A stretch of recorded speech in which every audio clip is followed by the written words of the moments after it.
5% ইনক্রিমেন্টে আমরা তো একটা ধাপে পৌঁছে গেছি। ওই ধাপে বেতন কত হবে তা নিয়ে আমি একটা বিস্তারিত আলোচনা করব।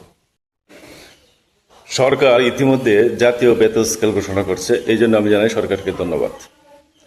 আমরা ইতিমধ্যে জেনেছি আমরা কোন গ্রেডে কত বেতন স্কেল প্রস্তাবিত করা হয়েছে, কিন্তু আমাদের 5% ইনক্রিমেন্টে আমরা তো একটা ধাপে পৌঁছে গেছি।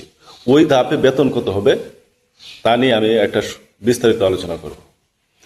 ওই ধাপে বেতন হতে হলে প্রথমে একটা প্রজ্ঞাপন আসবে।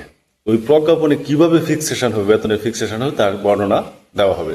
যেহেতু এখনো প্রজ্ঞাপন হয়নি, তাহলে ফিক্সেশন কিভাবে হবে তা এখনো জানা যাচ্ছে না। তারপরেও আমরা একটা অনুমান করতে পারি আপনার বেতন কত হবে। যেমন আমি একটা সূত্র এখানে লিখব, এই সূত্র দিয়ে আপনি যে কোনো সবারই বেতন আপনার পরবর্তী স্কেলে কত হবে নির্ণয় করতে পারবেন। সূত্রটা কি? এখানে হলো সুপারিশকৃত স্কেল ভাগ দেব বর্তমান বেতন স্কেল গুণ বর্তমান দাম, বর্তমান আপনি কোন ধাপে বেতন পাচ্ছেন। যেমন সাপোজ একটা উদাহরণ আমি নিয়ে আসছি, একজনের 8ম গ্রেডে তার বর্তমান দাম হলো 30,010 টাকা। বর্তমান দাম 30,010 টাকা। তাহলে এখন উনি কত স্কেলে যাচ্ছেন? সূত্র অনুযায়ী আমরা তার প্রারম্ভিক স্কেল হলো 23,000 টাকা। তাই প্রস্তাবিত স্কেল সুপারিশকৃত স্কেল 47,200 টাকা।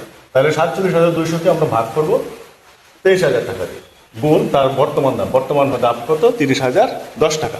তাহলে আমরা ভাগ করে গুণ করে পাইলাম কত? 61,585 টাকা। তাহলে হয়তো হবে 61,600 টাকা তার স্কেল দাঁড়াবে।